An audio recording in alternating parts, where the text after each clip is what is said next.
conquête de la souveraineté passe avant tout par l'exploitation des ressources nationales au profit de nos populations.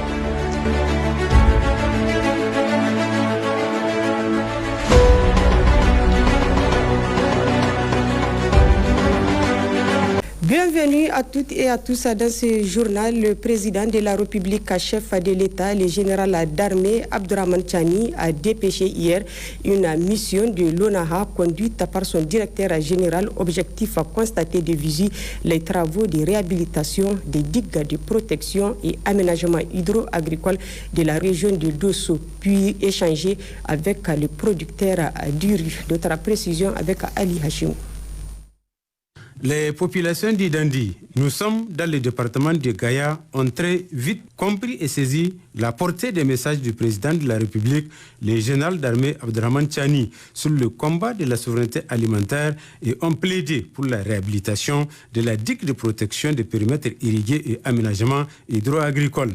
C'est désormais chose faite. Au grand mot, le grand remède, la digue de protection réhabilitée dans les règles de l'art et fait l'objet de cette émission conduite par le directeur général de l'ONAHA, le lieutenant-colonel Bilali Gambobo, qu'accompagne pour la circonstance le préfet du département de Gaïa, le commandant Moussa Saleh.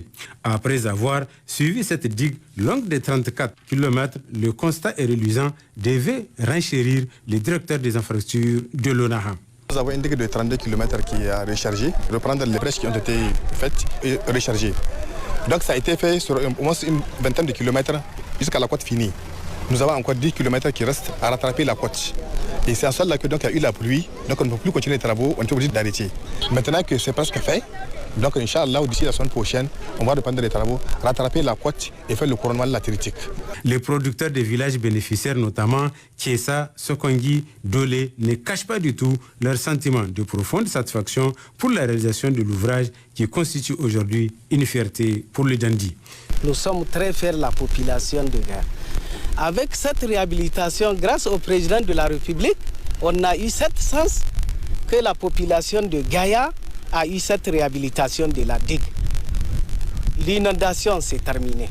Les gens doivent produire comme ils veulent. Les gens sont tranquilles normalement. Ils ont bien cultivé et ils ont bien récolté. Nous sommes satisfaits à 100% même.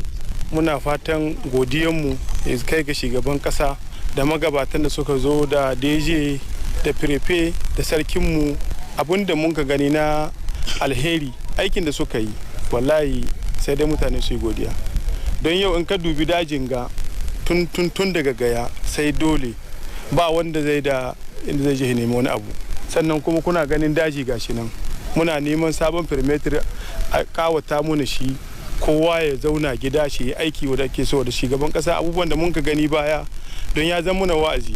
Outre la visite des vannes et Pertuis, tout au long de cette digue, la mission a échangé avec les populations de Dolé, villages frontaliers et points de chute de cette digue. Là également, la satisfaction se lit sur tous les visages. Wanga aiki la sa akai mana bana sai mu ce tabarakallah saboda shekara 30 da suka wuce da aka yi dige kin nan ba mu taba samun shekara irin ta bana ba. Digan gada an kai Allah ya taimake mu da aka yi shi. Kuma mun ga muhimmanci ne Allah ya sa wanga kote dai muka samu abinci ba dan haka ba da ba mu iya samun komi shekara bana. Autre fait marquant, au niveau des vastes étendues de champs de riz, la mission était obligée de faire recours aux drones pour suivre, filmer, zoomer ces rizières. D'où les sentiments de joie partagés par les autorités administratives et traditionnelles du Dandi. Je prends la parole au nom de l'ensemble de la population du Dandi pour remercier et féliciter d'abord le DG de l'ONAHA qui a suivi les travaux sur 34 km. Et on voit le résultat aujourd'hui. Depuis 1991, ils n'ont jamais exploité ce terrain. La digue a fait son travail. Les périmètres irrigués sont protégés. Alhamdulillah. Gaguna alkawalo kan irwan président général Abdourahmane Tchani adan colonel Bilal Kambara aninga goyo tematka himada. Bora kuldi irga saida irko malbarka da irga. Irga alfaremo go sabu imam bai shinkafa te haran gandaro ragato yakine. Irwo nango Dandi humbur kuma sino ye bande sino irwo gaksine hinno irga ba.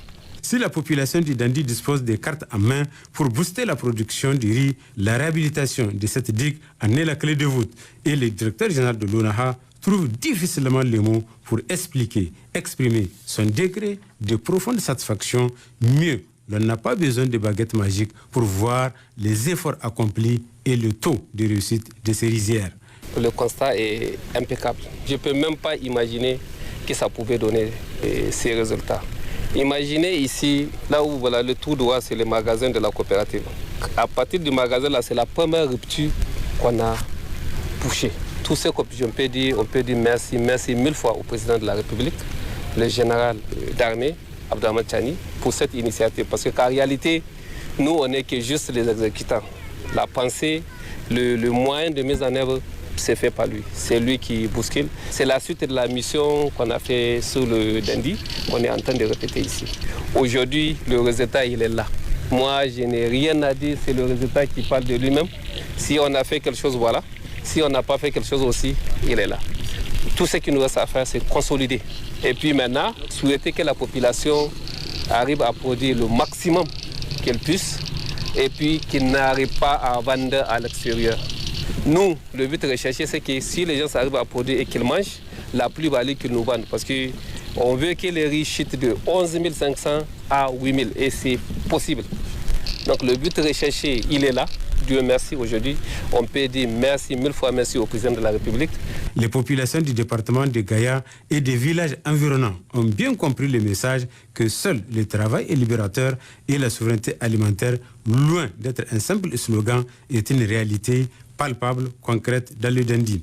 L'Office national des aménagements hydro-agricoles ONAHA est plus que jamais déterminé, engagé à soutenir ces braves producteurs. Comme annoncé, clôture hier après-midi de la Moussabaka RTN édition 2025 à la Voix du Sahel. Une cérémonie tenue en présence du Premier ministre, ministre de l'Économie et des Finances, Ali Mohamed Lamine, du chef d'état-major particulier du président de la République, le colonel Ibro Amadou Bacharou, et d'autres membres du CNSP, du ministre en charge de la communication, celui de l'urbanisme et plusieurs autres personnalités. Cette 37e édition de la Moussabaka RTN, sponsorisée par la Banque islamique du Niger BIN, a été une réussite au vu de l'évolution de l'événement et de l'implication de toutes les parties prenantes. Lancé le 20 mars 2025, la Moussabaka RTN édition 2025, qui a regroupé 136 candidats qui ont tenu en haleine les auditeurs et les téléspectateurs de la RTN pendant une semaine à travers la lecture du Saint-Coran, a atteint son épilogue ce jeudi 27 mars 2025 avec la cérémonie officielle de remise des prix. L'événement s'est déroulé à la Voix du Sahel, placé sous la présidence du Premier ministre, ministre de l'Économie et des Finances Ali Mohamed Lamine Zen, en présence du chef d'état-major particulier du président de la République, chef de l'État, colonel Ibro Amadou Bacharou, et d'autres membres du CNSP et du gouvernement, dont les ministres en charge de la communication. La Moussabaka est une aventure spirituelle et intellectuelle. Aujourd'hui, nous arrivons au terme de cette belle aventure qu'a été Moussabaka RTN édition 2025. Ce fut un moment de haute spiritualité, d'apprentissage et surtout de communion autour du livre sacré d'Allah, le Saint-Coran, qui nous éclaire, qui éclaire nos cœurs et qui guide nos vies. Les 7 jours de compétition ont permis au jury d'identifier les meilleurs et de les récompenser. Ainsi, pour la catégorie quart du Coran, Sarah Toussoudes remporte la 3e place avec une enveloppe de 100 000 francs CFA.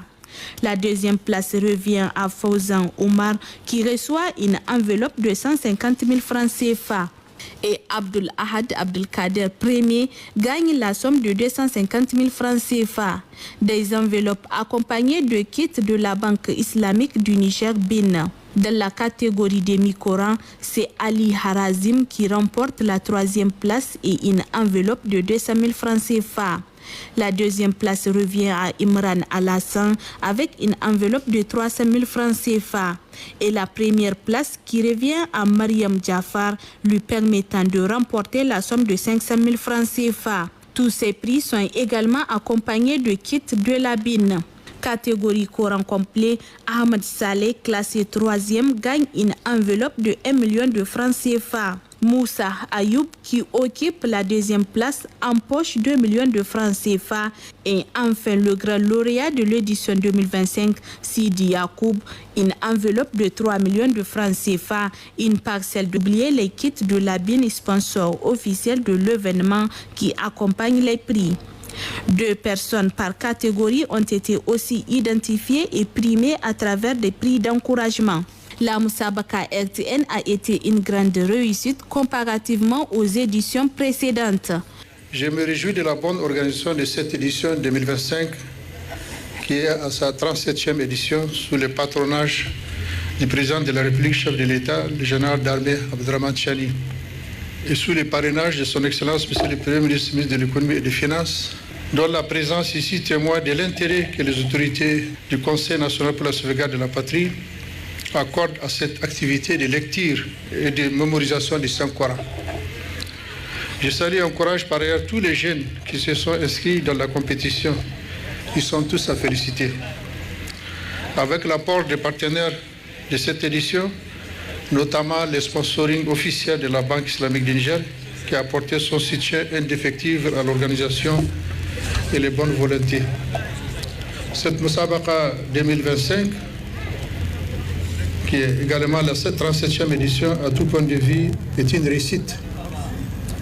Mes salutations vont également à l'endroit des membres du jury qui ont arbitré les compétitions de la Musabaka dans la plus grande transparence et l'impartialité. Je dois enfin féliciter tous les récipiendaires, dont une femme, pour montrer que les femmes sont les mamans de la famille, les mères du foyer. Également encourager les tout jeunes qui ont également été récipiendaires. Je pense que la jeune fille qui a autour de 10-13 ans est à féliciter également. Et nous osons espérer que les prochaines éditions seront bien meilleures à cette édition qui est également une grande réussite. La réussite de la Musabaka RTN 2025 n'a pas laissé indifférent le chef d'état-major particulier du président de la République, chef de l'État, le colonel Ibro Amadou Bacharou. Il a par la suite rappelé le rôle important que jouent les prières, la lecture du Saint-Coran et les douas dans la protection du pays et a encouragé la population à redoubler d'efforts dans ce sens.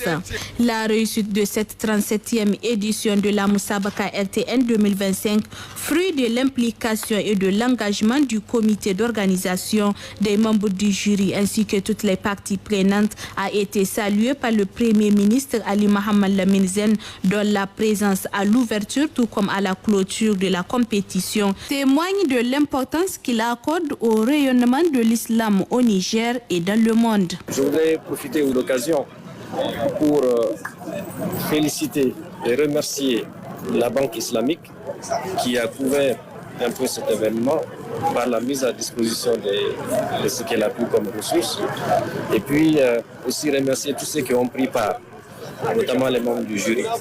Le chef de l'État, il l'a dit tout à l'heure, tient beaucoup à tout ce qui concourt à appeler les populations à se référer à leur religion pour les prières qui vont permettre de faire en sorte que notre pays soit en paix.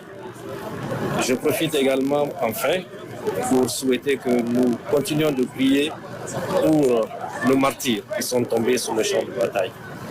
Et qu'Allah subhanahu wa ta'ala leur apporte Jannat al-Firdaus. Cet accompagnement des autorités du Niger et des partenaires vient témoigner une fois encore la place importante qu'occupe l'islam au Niger. Ce qui permettra sans nul doute à d'autres candidats de s'engager dans cette démarche. Rendez-vous est donc pris pour l'année prochaine pour une nouvelle compétition avec encore plus d'opportunités et de succès. En prélude à la célébration de la fête de l'Aïd el-Fitr, une foire des volailles a été initiée par l'Association nigérienne des revendeurs de volailles en collaboration avec le ministère en charge du commerce et la ville de Niamey. Elle a été officiellement lancée dans l'après-midi de ce vendredi 28 mars 2025 par le ministre du Commerce et de l'Industrie. Le compte rendu de Ahmadou Tijani Oumarou et Suleiman Mahamadou. Nous sommes à moins de 48 heures de la célébration de l'Aïd el-Fitr, cette fête qui marque la fin du mois sacré de Ramadan. Ici à Niamey, capitale du Niger, les fidèles musulmans se préparent activement à accueillir ces grands événements religieux. Et qui dit Aïd el-Fitr dit forcément festin. À cette occasion, l'une des viandes les plus consommées, c'est celle de la volaille. C'est donc pour faciliter un accès plus équitable et à des prix abordables de cette dernière qui est organisée ici sur l'espace de l'ex-Petit Marché en face de l'hôtel de ville de Niamey. Une foire des volailles spéciale Ramadan. Une initiative de l'association des revendeurs de volailles avec l'appui de la ville de Niamey, dont le lancement officiel a eu lieu cet après-midi en présence du ministre du Commerce et de l'Industrie, Seydou Asman. L'objet de la visite du ministre, en tant que l'autorité de tutelle d'organisation de la foire, c'est de venir et encourager cette association qui a bien voulu apporter en tout cas sa pierre dans la marche en tout cas de cette souveraineté nationale dans son volet produits locaux. Donc le ministre est venu, il a sillonné en tout cas tous les stades et il est satisfait en tout cas de l'organisation, comment elle a été faite. Et quelques petites imperfections, il a donné des instructions et nous nous attelons en tout cas à rapidement les solutionner. Dans le cadre de l'organisation de cette foire, il a été demandé à la ville de Niamey, appuyé par la police nationale, de sillonner en tout cas toutes les grandes artères de Niamey et essayer de voir où les vendeurs de volailles sont en train de s'installer de manière anarchique et de les faire converger ici sur cette place du Petit Marché. Donc en ce sens, on peut dire que les prix ont été uniformisés parce que tout celui qu'on a amené ici, il est obligé de vendre au prix qui a été fixé officiellement avec cette organisation.